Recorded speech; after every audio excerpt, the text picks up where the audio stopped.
Khyber report अजीज़ गुल खैबर वासी नाले असजद लाखो वल्द अहमद लाखो जी अमड़ हसीना ऐं भाउ माजिद लाखो खैबर प्रेस क्लब ते पहुची प्रेस कॉन्फ्रेंस कंदे मीडिया के ॿुधायो त तक़रीबन 2-2.5 साल अॻु मुंहिंजो पुटु असद लाखो घरां हैदराबाद लाइ मज़दूरी करण जो चई मोकल वठी रवानो थी वियो ऐं उतां ई गुम थी वियो आहे। घणी ॻोल्हा करण खां पोइ बि हथ न अची सघियो आहे। संदसि अमड़ चयो वधीक त खैबरानी थाणे ते बि दरख़्वास्त ॾिनीसीं पर अञा ताईं मुंहिंजे पुट जी का बि ख़बर चार नाहे मिली सघी। असीं सभु घर वारा असजद लाइ हिन वक़्तु परेशान आहियूं। ऐं हिन प्रेस मीडिया जे ज़रिए हर आम ऐं ख़ासि माण्हुनि खे अपील थी करियां त मूंखे मुंहिंजे पुट जी ॻोल्हा में मदद कई वञे।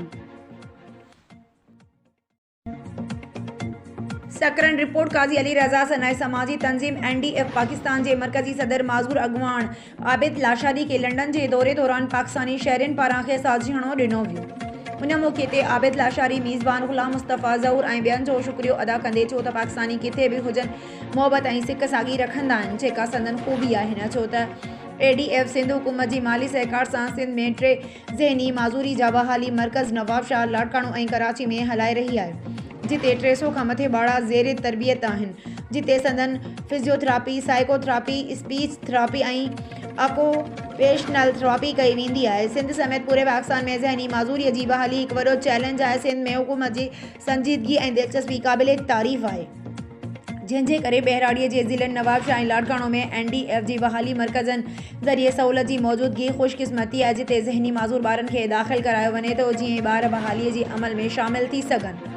उन मौके ते बैरिस्टर शाहिद सूमरो एजाज़ अबड़ेजो शुएब मैमण मोहम्मद अली शेख जहांगीर खान अमीरुद्दीन अबड़ो वसीम बलोच बिलाल असलम जावेद कुरैशी मह रोज़ जांग यासिर पलेजो फारस जुल्फ़कार अरसलान असगर दानियाल पलेजो हसनैन ज़हूर पिण मौजूद हुआ।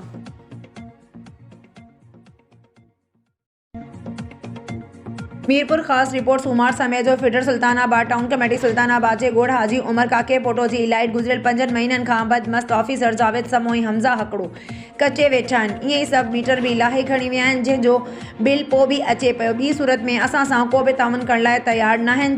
चवण अथनि त जेको करिणो आहे करियो असीं लाइट न हलाईंदासीं। हिकु ॿ माण्हुनि ते जे बिल आहिनि त सॼे ॻोठ ॾोह त नाहे कयो। ई ऑफिसर पाण सॼो ॾींहुं पेट्रोल जे पोयां आहिनि। ईअं पंहिंजा प्राइवेट माण्हू रखी कमु पिया वठनि। असीं हेस्को अमले खां घुर था कयूं त उन्हनि जी जांच कराई उमर काके पोटो जे ॻोठ जी कानूनी तरीक़े सां लाइट हलाए ॾियनि। ॿी सूरत में एहतजाज ऐं रोड ब्लॉक कंदासीं। ॻोठाणा ऐवान साफ़त सूमार समय जो